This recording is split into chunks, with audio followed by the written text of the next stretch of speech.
Hello and welcome back to the note. This has been a very dramatic week and I'll try to put it together for you. Now, first of all, in most of the main stock markets it wasn't actually all that dramatic. Most of them were down for the second week, including the S&P.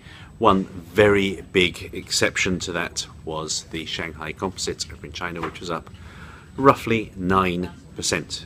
Continued remarkable speculative boom going on there.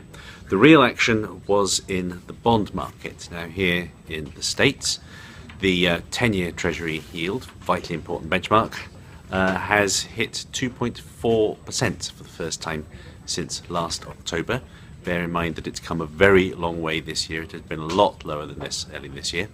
The real centre of gravity for the bond market, however, has been in Germany. The 10-year Bund yield is now at 0.84%.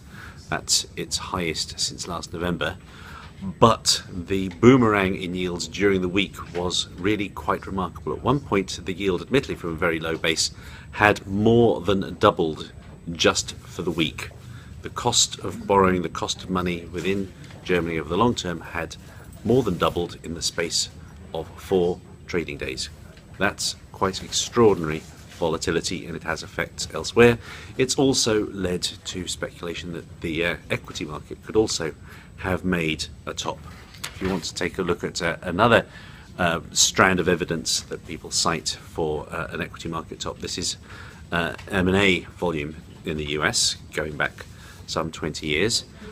If, as you can see, however, if you look at that in real terms, accounting for inflation, then although we're at a peak in nominal terms, the rise we've seen doesn't look that remarkable. We're still below the peaks of the last 2 M&A cycles, both of which came at peaks for the market.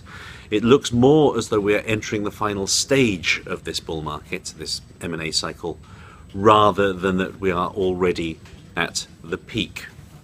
Plainly, something could go wrong there, but I don't think the M&A cycle at this moment is evidence of a true peak, even if it is evidence that the bull market is entering its last phase.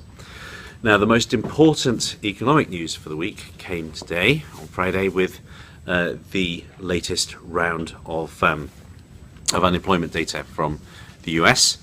That data, the bottom line is that it was very much better than expected. The most important data concerns average earnings. We're showing you 2 measures of average earnings here. The average hourly earnings reported monthly in the Bureau of Labour Statistics survey, you can see is right back at the top of its range, 2.3% year on year, but it hasn't broken out of that range. You can also see an alternative measure, the ECI measure for the private sector, is actually showing further signs of breaking out beyond that. This is critically important, and it's where you get to a disjunction between Main Street and Wall Street.